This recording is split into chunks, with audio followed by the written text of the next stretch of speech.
Narito tayo ngayon upang matunghayan ang nakakakilig, napaka-sweet at talaga namang sobrang nagtitrending at inaabangan na istorya ni Kalingap Tata at Ate Marjo. Sa pagpapatuloy ng ating istorya ay magkausap nga muli ang dalawa. At dito naman ay pinag-uusapan nila ang age gap nila.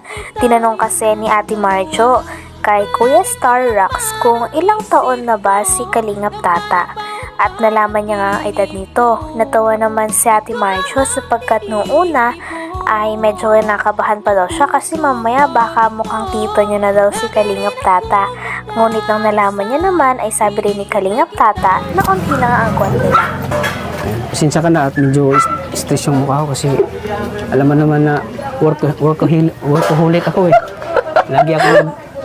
Lagi ako nagbablog. Kaya minsan puyatan sa trabaho, pag i-edit, kaya minsan nagiging haggard yung mukha ko. Tinatanong ko si Sino? si Kuya Star Rocks na kung ilan taon ka na. O ngayon na nasa harap mo lang kung may ilang taon na ako. Sabi ko nga, bakit? Baka 50 na. Oo, 50 ka. Ay, hindi pa naman. Bata pa. Mga... Ilang taon ka na? 30? Ano lang, mga 5 years lang yung bata. Oh? Medyo ano lang yung mukha ko kasi alam mo naman na pag vlogger ay talagang puyatan yung trabaho kasi mag-edit. Pinag-usapan din nila na talagang mahal na mahal ni Kalingap Tata ang kanyang mga followers. Kaya naman nung nag-request ito na magkaroon sila ng tambalan ni Ate Marjo na tatawaging Marta ay hindi niya talaga binigo ang kanyang mga fans.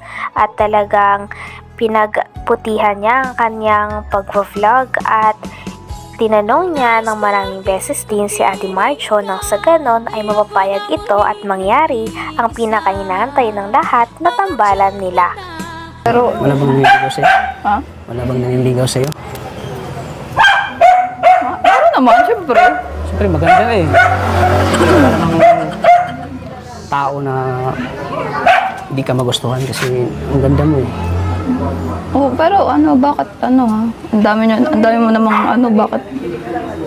Bakit ano? Bakit ano? Puro Bakit puro ano? Hindi, sige na, next Ang dami kasi, kaya ako pumunta dito kasi ang dami kasing mga mga request ng mga viewers na bibistahin lang kita dito, kukamustahin.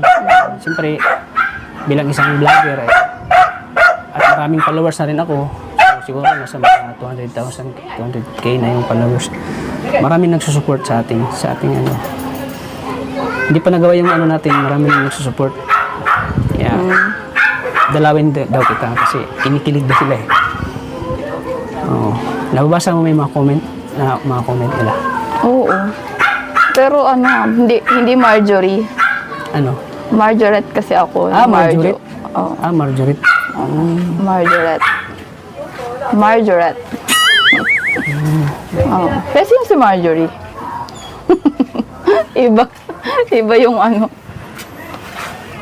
Ayan, pati si Maria nagagandaan sa'yo eh. Maganda nga siya. Ganda siya. Alagang silk ka. Oo, Ako kasi alagang tops lang. Makinis ang mukha niya kasi hindi kasi siya lumalabas, hindi siya exposed sa araw. Ayokong lumabas. Andito lang siya lagi sa tindahan. Sawa na ako sa labas. Kaya grabe yung mukha niya, napakakinis po mga Kalingap. Habang nag-uusap ang dalawa ay parang kinikilig nga si Kalingap Tata at kinakabahan pa rin. Kaya naman para kumalma din sila ay tinatanong muna ni Kalingap Tata ang tungkol sa araw ni Ate Marjo at kung lagi lang daw ba siyang nasa tindahan. Sabi naman ni Ate Marjo ay oo, lagi lang daw siya nasa tindahan sapagkat ito din daw ang business ng kanilang pamilya. Grabe at habang patagal nga ng patagal para nagkakatitigan na nga ng madalas si Kalingap Tata at Ate Marjo. Kaya naman lalo rin kinikilig ang mga manonood.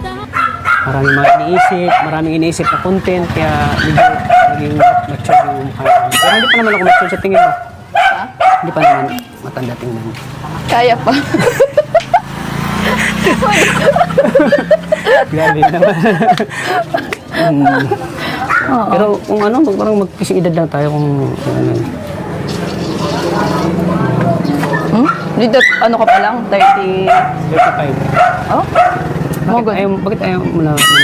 Wala lang, sabi ko kay kuya, ano baka tatay ko na yun. Ha? Baka tito? Tito. Grabe naman. Kamusta ka na dito? Anong mga... Dito ka lang palagi sa tindahan? Umalis naman. Minsan pag wala kang ano, umalis ka dito sa inyo. Pag wala sila. Kasi sila... Matanong ko lang, wala ka ba bang... wala ka pang date? Bakit? Bakit wala bang... Pero... Grabe at habang nag-uusap nga si Kalingap Tata at Ate Marjo ay talagang titig na titig si Kalingap Tata sa kagandahan ni Ate Marjo. Sino nga ba kasing hindi mabibihag? Ngiti pa lang ni Ate Marjo ay panalong-panalo na at talagang natutunaw na si Kalingap Tata. Pagtapos naman ito ay sinasabihan talaga ni Kalingap Tata si Ate Marjo na napaka-blooming din ito. Sabi naman ni Ate Marjo ay ito ay dahil kakagising niya lamang daw. Kaya naman kinikilig din si Ate Marjo. Nakagising ko nga lang pag ano. Kaya pala blooming ka. Ilang oras tulog mo? 12 tulog ako na. Masama kasi pakaramdam ko. Bakit masama? Eh ano? Mag-inom ka ng gamot? Pag babae ka. babae. Alam mo na yun. Yun. Next. Sinsya ka na at naabala ka namin.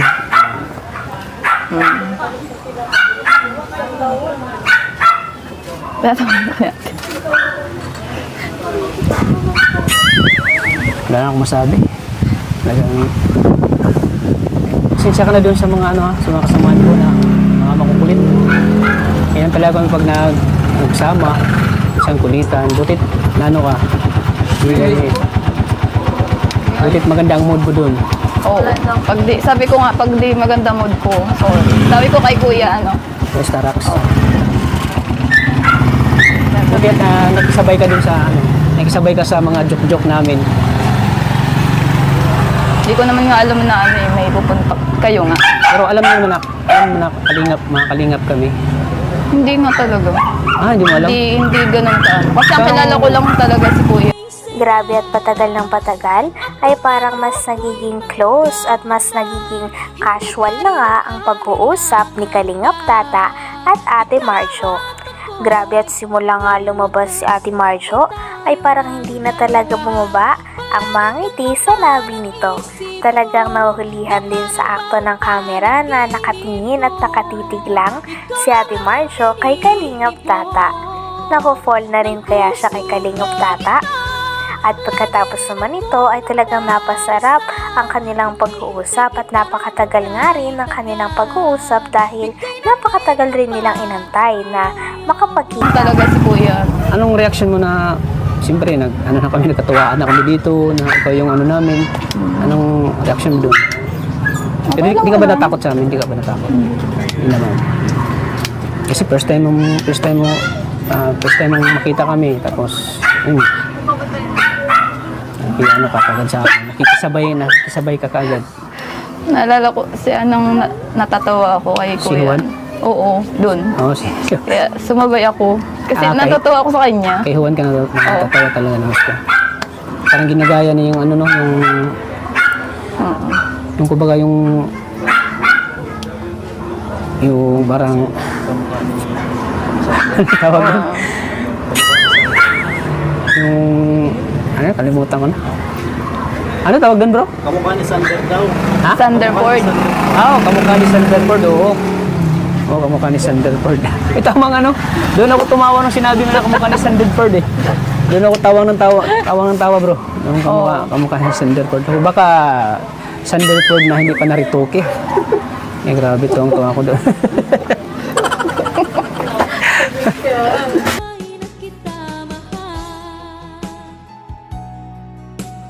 Hanggang dito na lamang muna ang ating nakakakilig, napaka-sweet at talaga namang sobrang nagtitrending at pinakinaabangan na istorya ni Kalingap Tata at Ate Marjo. Maraming salamat sa inyong panonood. Bye!